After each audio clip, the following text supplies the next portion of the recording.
Chegamos! Então vamos gravar, vamos fazer mais um vídeo, mais uma aula. E é o seguinte, eu vou dividir então o conteúdo de Roma em 3 partes, tá legal? Como a gente conhece Roma e a gente já estuda ela normalmente em 3 partes, eu vou dividir os vídeos em 3 também. Então tem um vídeo que vai ser Roma Monarquia, Roma República e depois Roma Império. Que aí a gente pega os 3 momentos da história de Roma e a gente fecha esse conteúdo que é muito importante, tá? Junto com Grécia, a gente tem a formação do mundo ocidental, é um conteúdo que constantemente está no vestibular, está no PAS e por aí vai. Então, cara, a gente vai estudar ele com tudo.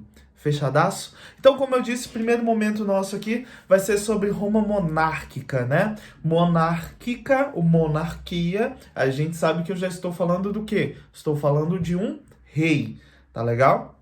Então, toda vez que eu estiver falando de monarquia, quando eu estiver falando também uma palavra chamada absolutismo, eu estou falando de um rei. Mas absolutismo, vocês vão ouvir essa palavra muito lá no segundo ano. No primeiro ano, a gente fica aí Roma monárquica, a gente está falando então de um rei.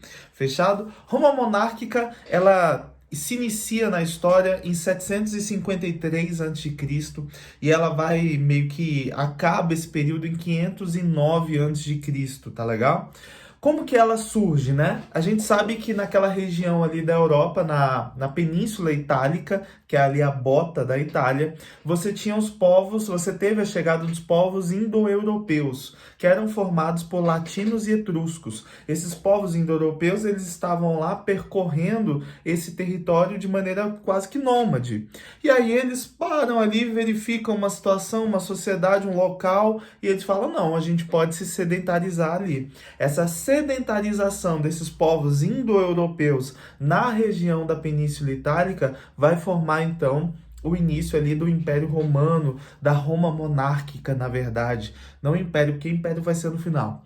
Mas a formação da Roma monárquica, tá? Quando eu falar de Roma monárquica, não fica pensando numa Roma gigantesca, sabe? Algo incrível, um território muito grande, alguma coisa assim. Não. Imagina, na verdade, algo pequeno, tá? Imagina uma vila, algo um pouco maior do que uma vila, e ali vocês tinham um rei, tá? A gente está falando de um período de formação dessa sociedade. Ok? Mas já nesse período de formação, a gente vai perceber, por exemplo, a questão da sociedade, a divisão social. Essa divisão social, ela é presente em todos os 3 períodos romanos. Então é muito importante você saber ela, tá legal? Quando a gente vai estudar Roma, a gente divide a sociedade basicamente em 3, vamos dizer assim, 3 camadas, 3 grupos. O primeiro grupo é o grupo dos romanos. Dentro desse grupo dos romanos, a gente subdivide ele em 2, os patrícios e os plebeus. Os patrícios eram aqueles que tinham terras, tá legal? E como tinham terras, eles vão poder, vamos dizer, eles vão ter privilégios dentro da sociedade. Eles fazem parte da camada mais rica da sociedade.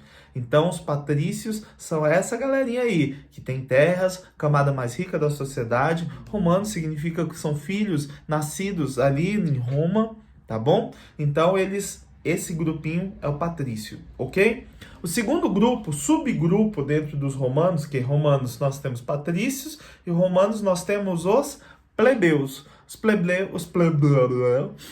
Os plebeus eram as pessoas que não tinham terra, que não tinham a riqueza, tá legal? E como não tinham riqueza, acabavam tendo que trabalhar ali dentro de Roma, ou para patrícios, ou dentro de pequenas propriedades que eles possuíam, mas propriedades que não chegavam nem perto da propriedade que um patrício tinha. Então, até por isso, quando você pensar em questões políticas, você vai perceber o quanto que eles são inferiores, tá? O quanto eles são suplantados pelos patrícios, justamente por conta dessa questão de riqueza, ok? O segundo grupo que eu queria colocar são os clientes. Os clientes são os estrangeiros. Todos aqueles estrangeiros que foram para Roma ou que iam para Roma para poder viver, trabalhar em Roma, seja trabalhando com artesanato ou qualquer outro tipo de objeto, produto, eles não eram considerados romanos, mesmo pagando impostos, mesmo vivendo lá durante anos e etc.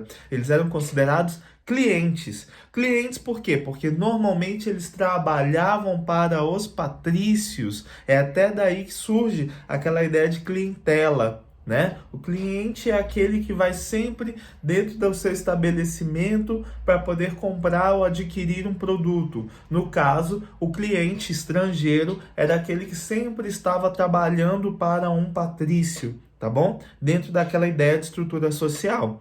E a terceira camada é a camada dos escravos. E aí, quando eu falar de escravos, a gente tem que diferenciar a escravidão africana, que a gente teve aqui no Brasil, né? A escravidão dos negros africanos que foram trazidos de maneira brutal para a nossa sociedade, da escravidão romana. A escravidão romana, ela está relacionada a uma escravidão de guerra, quando você conquista um território e você torna as pessoas que sobreviveram ali aquela conquista em escravos, e também a escravidão por dívida. E aí é interessante, porque a escravidão por dívida romana era uma escravidão que não necessariamente ela levava a pessoa a trabalhar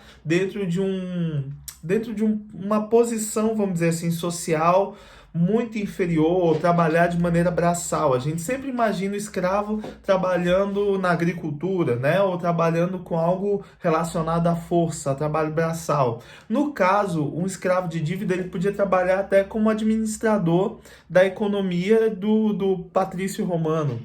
Um escravo de dívida poderia ser um professor, né? O escravo de dívida poderia ser uma pessoa responsável pela organização da cultura agrícola, tá? De documentar o quanto que se produziu, o quanto não, e por aí vai. Então, o Patrício ele tinha vários escravos, e nem sempre esses escravos estão relacionados a trabalhos braçais, porque a gente tinha uma escravidão conhecida como escravidão por dívida.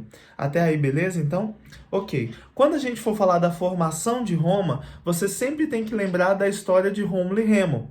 Eu coloquei aí na nossa plataforma, eu vou colocar um texto sobre a história de Rômulo e Remo, mas basicamente é a ideia daqueles dois irmãos que pegaram e foram jogados ao mar por um rei, e que foram encontrados por uma loba, amamentados por essa loba, e depois de adultos já, depois que foram criados por um grupo de pastores, adultos, eles voltam, tiram esse rei do poder, e eles ganham um trecho de terra onde eles iriam fundar uma nova cidade.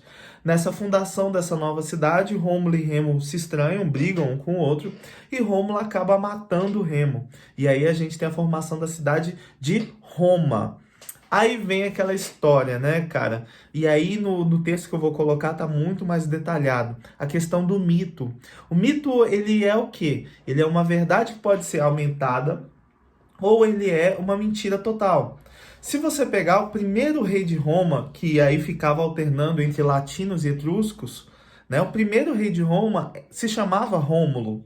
Então a gente pode ter a ideia que talvez realmente essa história possa ter acontecido em alguns aspectos, não da maneira como ela é relatada ou como ela é contada, mas o primeiro rei de Roma se chama Rômulo.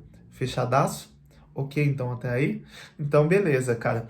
Toda vez que você pensar na política da monarquia romana, você tem que pensar que você tinha um rei, abaixo do rei você tem o Senado, e abaixo do Senado você tem a Assembleia das Cúrias. Ok? O que cada um fazia? O rei era o poder executivo, é como se fosse o presidente. É ele que administra as cidades, é ele que controla como a sociedade deve ou não viver de forma administrativa. Tá legal? Mas esse rei, ele não era hereditário, ele não era passado de pai para filho.